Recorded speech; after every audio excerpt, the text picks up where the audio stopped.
मैं हूं आपकी दोस्त वर्षा। आशा करती हूं आप सभी बहुत अच्छे से होंगे। हम पढ़ रहे हैं काशीनाथ सिंह की प्रसिद्ध पुस्तक उपसंहार। अगर आप हमारे चैनल पर नए हैं तो हमारे चैनल को सब्सक्राइब करना, हमारे वीडियोस को लाइक करना और शेयर करना ना भूलें। तो चलिए बढ़ते हैं अपने अगले भाग की ओर। द्वारिका पर संकट के बादल गहरा तो नहीं रहे थे अभी, लेकिन मंडराने जरूर लगे थे। द्वारिका को बसे हुए जाने कितने वर्ष बीत गए थे, लेकिन यह अब हुआ कि दिन दहाड़े मगर और घड़ियाल जाने कहाँ से निकलकर नगर की सड़कों और गलियों में घूमने लग जाते थे और गायों बछड़ों को घसीटते हुए ले जाते थे।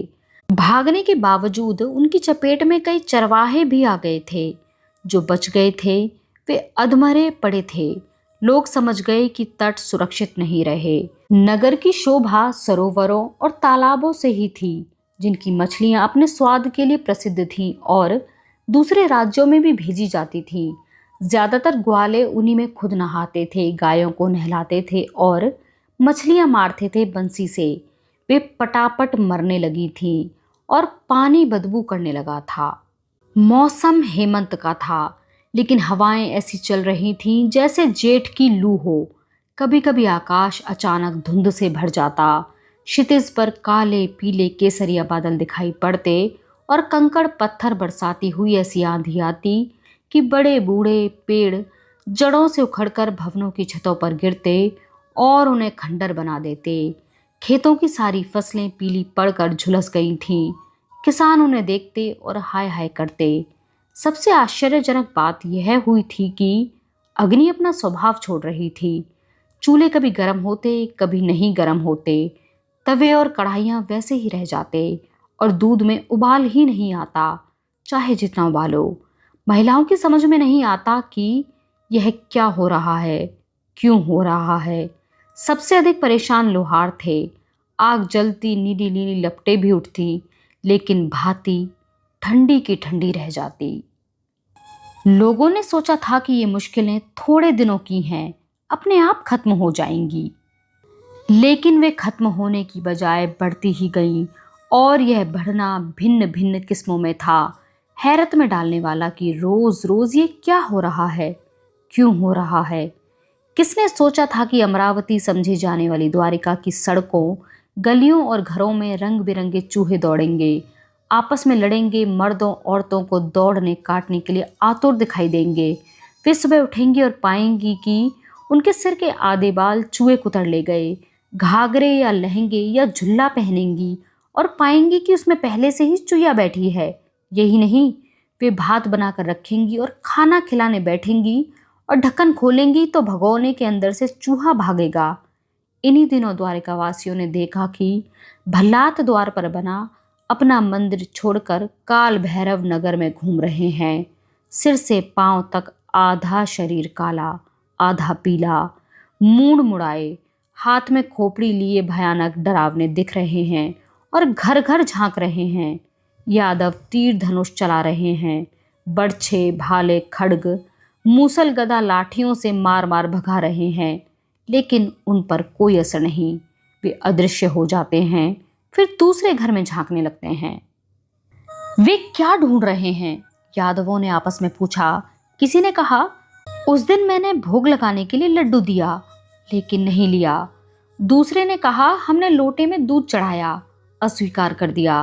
वे इन सब का नहीं, सिर्फ मदिरा का भोग लगाते हैं। ओ, तो वे उसी के लिए क्रुद्ध हैं और घर घर मदिरा ढूंढ रहे हैं। हाँ, उन्हें नहीं पता कि द्वारिका में मद्य निषेध लागू है। ऐसी तैसी राज्याज्ञा की। देवता खुश रहें तो अपने आप सब ठीक हो जाएगा। और उसके बाद धूम धड़ाके से मदिरा का कारोबार शुरू हुआ।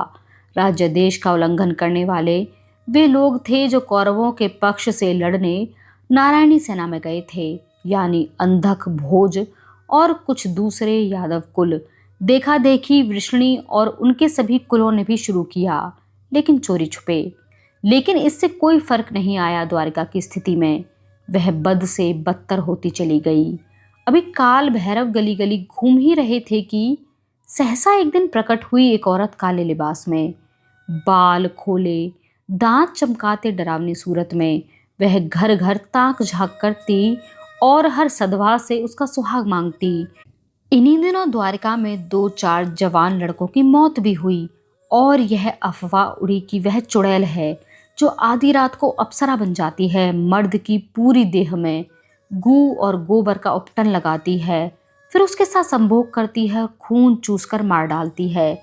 इसके बाद ही द्वारकावासियों ने वह दृश्य देखना शुरू किया जिसे वे सपने में ही देख सकते थे। द्वारका का आकाश विशाल दैत्यनुमा गिद्धों से भरता जा रहा है। वे झपट्टा मारकर एक एक करके मर्दों को उठाकर भाग रहे हैं और मांस खाकर हड्डियां समुद्र में फेंक दे रहे हैं। इतने बड़े बड़े गिद्ध कुरुक्षेत्र के आकाश में मंडराते देखने वाले लोग मौजूद थे जिन्होंने महायुद्ध में हिस्सा लिया था। इस तरह द्वारिका में हाहाकार मचा था। कोई किसी से नहीं बोल रहा था, लेकिन सब फटी आंखों से एक दूसरे को देखते रहते थे, जैसे पूछ रहे हों यह सब क्यों हो रहा है, यह क्या हो रहा है, कब तक चलेगा यह सब। सारे असंतोष, विक्षोभ, क्रोध, खलबली और हाहाकार के बावजूद द्वारिका वासियों को भरोसा था द्वारिकाधीश पर कि वे अब कुछ करेंगे। मौके की तलाश में होंगे या मुहूर्त नहीं आया होगा, वरना वे इस तरह चुपचाप न रहते। जरूर कुछ करते और करेंगे, लेकिन अब नहीं तो कब। कृष्ण द्वारिका पर गहराने वाली दिन प्रतिदिन की नई नई विपत्तियों से अनजान नहीं थे। गुप्तचर रोज रात में आते, उनके सोने से पहले पूरी खबर दे जाते। उन्हें क्रोध आता, झुंझलाहट होती, तड़प कर रह जाते। वे बेबस थे, लाचार। वे जानते थे कि द्वारिका वासियों ने उनसे कितनी उम्मीदें लगा रखी हैं। उन्हें क्या मालूम कि अब वे कुछ नहीं कर सकते। उनकी सारी शक्तियों का क्षय हो चुका है। इस क्षय का सिलसिला कब से शुरू हुआ था? महायुद्ध के 18वें दिन की आधी रात से। इस दिन अपनी सखी द्रौपदी की कई बार रक्षा इतनी दूर रहकर उन्होंने की थी, उसी के 5 बेटों को इतने पास रहकर भी नहीं बचा सके, जबकि उन्हें घटना का पूर्वाभास भी था। इस तरह जब दूसरे दिन वे अश्वत्थामा की खोज में अर्जुन, भीम और युधिष्ठिर के साथ द्वैपायन सरोवर पहुंचे थे, वे अधिक से अधिक अश्वत्थामा के मस्तक की मणि ही छीन सकते थे, उसे परास्त नहीं कर सके। क्यों? क्या इसलिए तो नहीं कि वे दुर्जनों का विनाश करने के लिए उन्हीं के स्तर पर उतर गए थे? क्या इसलिए तो नहीं कि भीष्म, द्रोणाचार्य जैसे जितने महायोद्धा उनकी चालों, धूर्तताओं से मारे गए थे, सब के सब दुर्जन नहीं थे? क्या इसलिए तो नहीं कि उन्होंने अपने भीतर के ईश्वर को झूठ और कपट से कलुषित कर दिया था? उन्हें हस्तिनापुर की वह अंतिम संध्या याद आई, जब वे दुर्योधन की आत्मा की शांति की प्रार्थना के लिए उसके पास गए थे। दुर्योधन मृत पड़ा था। उसे देखते ही वे करुणा और अपराध बोध से भर गए थे। उसी समय उन्होंने गांधारी की पदचाप सुनी, काली से ढकी साड़ी और आंखों पर पट्टी।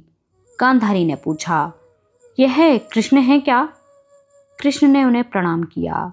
गांधारी उपहास के स्वर में बोली, वासुदेव, आप देवत्व की चोटी से फिसल गए जब आपने भीष्म का अंत रचा, और अब मेरे पुत्र का अंत। लेकिन यह न भूलें गांधारी कि युद्ध की अपनी बाध्यताएं होती हैं।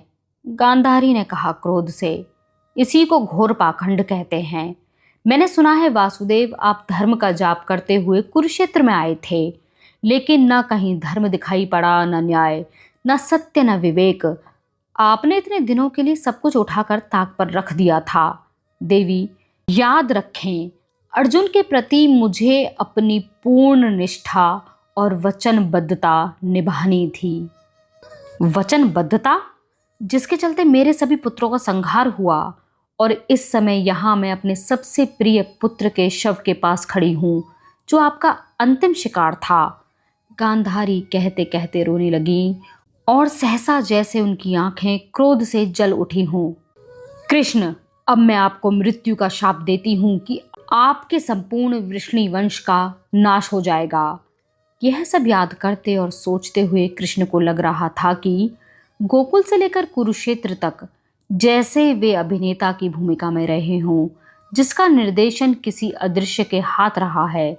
जैसे ही मंचन खत्म हुआ, उनसे सारा कुछ ले लिया गया हो और कहा गया हो कि अब आप घर जाएं, कोई ज़रूरत नहीं आपकी, एक एक करके सारा कुछ अपने पास से खिसकता हुआ देखते रहे, वे जिनके बल पर वासुदेव थे। कृष्ण अपने जलपोत की छत पर गाव तकिया के सहारे करवट लेते द्वारका की परिक्रमा पर निकले थे। वे पखवाड़े में एक बार इसी तरह जल विहार करते थे। ये माघ के अंतिम दिन थे और ठंडी ठंडी हवा चल रही थी। उन्होंने देखा द्वारका के भवनों पर फहराई जाने वाली पताकाएं चिथड़ा चिथड़ा हो चुकी हैं और उनके रंग उड़ चुके हैं। भवन भी खंडर जैसे लग रहे हैं। जिस हरियाली और घने जंगलों के लिए द्वारिका जानी जाती थी, वह हरियाली नहीं रह गई है और जंगल खंखड़ हो चुके हैं। उन्होंने भी द्वारिका के आकाश में मंडराते हुए विशालकाय गिद्धों और चीलों को देखा, जिनकी चर्चाएं लोग कर रहे थे। एक नई चीज उन्होंने देखी जिस पर इससे पहले उनका ध्यान नहीं गया था। तटों के किनारे किनारे और बीच बीच में चारों तरफ आदमकद ऊंचाई के सरपत और सरकंडे उगाए थे, जिनके सफेद फूल एक लय में हिलते हुए चवर ढुलाते से लग रहे थे। वे अपनी श्वेत दाढ़ी समेटते हुए मुस्कुराने लगे। इसी दौरान उन्होंने एक ऐसा दृश्य देखा जिसकी कल्पना नहीं की थी।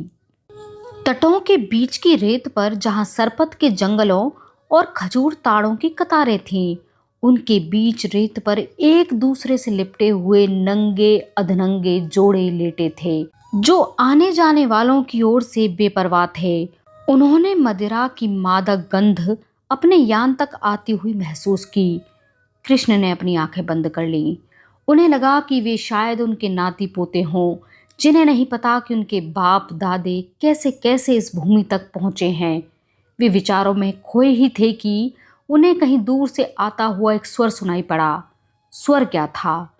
उसकी अनुगूंज थी, वासुदेव, सुख के दिन बीत चुके, अब तो भयानक संकट का समय आ रहा है। आने वाला हर नया दिन बीते हुए दिन से अधिक त्रासद होगा। धरती ने अपना यौवन खो दिया है। कृष्ण लेटे से उठ बैठे। उन्होंने याद करने की कोशिश की कि यह किसने कहा था, किससे कहा था। शायद व्यास ने अपनी माँ सत्यवती से, पांडु की मृत्यु के बाद। अब जैसे उनसे कह रहे हों। कृष्ण उदास हो गए। उन्होंने भल्लात से ही अपने पौत इंद्रद्वार की ओर मोड़ दिया, लेकिन अब तक उन्होंने जो कुछ देखा सुना था वही पर्याप्त नहीं था। अभी कुछ और देखना सुनना बाकी था। पौत तट के काफी करीब से चल रहा था और उसके ऊपर से सुग्गों की कतारें शोर मचाती हुई द्वारिका के जंगलों में लौट रही थीं। कृष्ण को लगा ये सुग्गे नहीं कौवे हैं, क्योंकि वे टाएं टाएं नहीं कांव कांव कर रहे हैं। उन्होंने सिर उठाकर देखा तो बीच में टूटी हरे रंग की रेखाएं दिखाई पड़ी। उनके सुर बदल गए थे। यही हाल जंगल से गौशाला की तरफ लौटती हुई गायों का था। वे रंभा नहीं रही थीं, मिमिया रही थीं, जैसे बकरियों के झुंड हों। कृष्ण नीचे उतरे, घड़े के जल से हाथ पैर मुंह धोया और फिर छत पर जाकर संध्या करने बैठ गए। गायत्री मंत्र के जाप के बाद ध्यानस्थ हुए। थोड़ी देर बाद आंखें खोलीं और डूबते सूर्य को अर्घ्य दिया। जब वे प्रणाम करने बैठे तो ताम्रपत्र उनके हाथ से छूट गया और लुढ़कता हुआ समुद्र में गिर गया। उन्होंने सूर्य को देखा, सफेद फक निर्जीव सूर्य। उदय और अस्त बेला का सूर्य इस रंग का नहीं होता। उसके घेरों में 3 रंग थे। किनारे का भाग काला, बीच का भस्म के समान धूसर, अंदर का निस्तेज गुलाबी। उसके चारों तरफ नृत्य करते कबंध, उनसे टपकते हुए लहू। यह अपशगुन था। ऐन्द्र द्वार का तट द्वारिका वासियों से भरा था और लोग उनके पौत की प्रतीक्षा करते हुए गुहार लगा रहे थे। बलराम, उद्धव, अक्रूर, अनाधृष्ट, कृतवर्मा, सात्यकी, चित्रकेतु, अवगाह, शीनी, सभी उन्हें समझाने की कोशिश कर रहे थे, लेकिन सब व्यर्थ। पौत जैसे ही किनारे रुका, चीख पुकार और बढ़ गई। कृष्ण पौत की छत पर खड़े हो गए और उन्होंने दोनों हाथ उठाकर सबको शांत किया। बोले अपने गुरु गंभीर स्वर में, बंधुओं, मैंने सब देख लिया है, सुन लिया है। क्या करना चाहिए मैंने सोच लिया है। द्वारिका की धरती अशुद्ध और अपवित्र हो गई है, हमारे आपके कर्मों से। हमारे कुलगुरु गार्ग्य मुनि ने ग्रह नक्षत्रों को देखकर बताया है कि द्वारिका पर संकट है। किसी भी समय समुद्र में तूफान और भीषण ज्वार आ सकता है। अब जो कह रहा हूँ उसे ध्यान से सुने। जितना जल्दी हो सके हमें द्वारिका छोड़ देना चाहिए। प्रभास तीर्थ का तट सबसे लंबा चौड़ा है। हम महाराज से निवेदन करते हैं कि वे वहाँ फिलहाल हमारे रहने के लिए राफ्टियाँ लगाएं। खाने पीने की सामग्री साथ ले चलें। वहाँ सभी पुरुष जाएं। महिलाओं, बूढ़ों और बच्चों को शुद्धोद्वार पर भेजें। वे वहाँ सुरक्षित रहेंगे। हम होली और ब्रज दिवस अब की वहीं मनाएंगे। लोगों में सुगबुगाहट शुरू हुई। गोकुल से मथुरा, मथुरा से द्वारिका, द्वारिका से प्रभास। कब तक यही करते रहेंगे हम? कृष्ण ने इन बातों पर ध्यान नहीं दिया, अपने महल की तरफ बढ़ गए। आज की वीडियो में बस इतना ही। अब यह पुस्तक अपने अंतिम पड़ाव पर आ पहुंची है। हमें कमेंट बॉक्स में लिखकर यह ज़रूर बताएं कि आपको यह पुस्तक कैसी लगी। तब तक हमारे साथ बने रहने के लिए आप सभी का बहुत शुक्रिया।